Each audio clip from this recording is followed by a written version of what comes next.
నాతో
ఈరోజు నీ కుటుంబం నుంచి నీవు నా దగ్గర సమయాన్ని గడపడానికి, నాతో కొద్ది సమయం ఉండడానికి, నాతో మాట్లాడడానికి నీవు రా, నేను నిన్ను ఆశీర్వదిస్తాను అని ప్రత్యేకంగా పేరు పెట్టి పిలుచున్నాను. ఆయన యొక్క అనుమతి లేనిదే ఎవరు కూడా ఆయనను స్తుతించలేరు, ఆయన దగ్గరకు రాజాలి.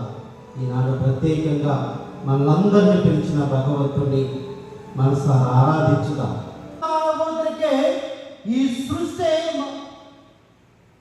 జీవం కలిగి ఉంది.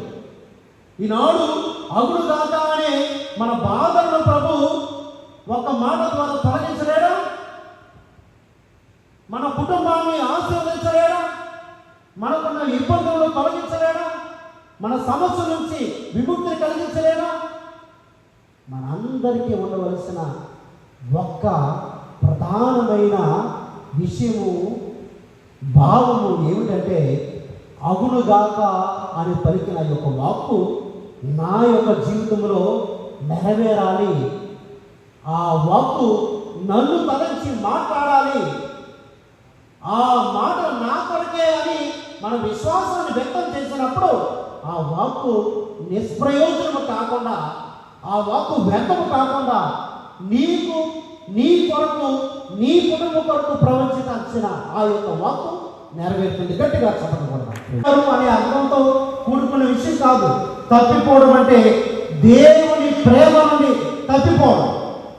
తప్పిపోవడం అంటే దేవుని యొక్క ఆజ్ఞ నుండి తప్పిపోవడం. తప్పిపోవడం అంటే దేవుని యొక్క సన్నిధి నుండి తప్పిపోవడం. తప్పిపోవడం అంటే దేవుడు అనే యొక్క ఆలోచన నుండి తప్పిపోవడం. తప్పిపోవడం అంటే దేవుని యొక్క ప్రజల నుండి తప్పిపోవడం. తప్పిపోవడం అంటే చెడు మార్గాల్లో అవలంబిస్తూ దేవునికి దూరంగా ఉండడం. ఇటువంటి వారి కొరకు దేవుడు వస్తున్నాడు.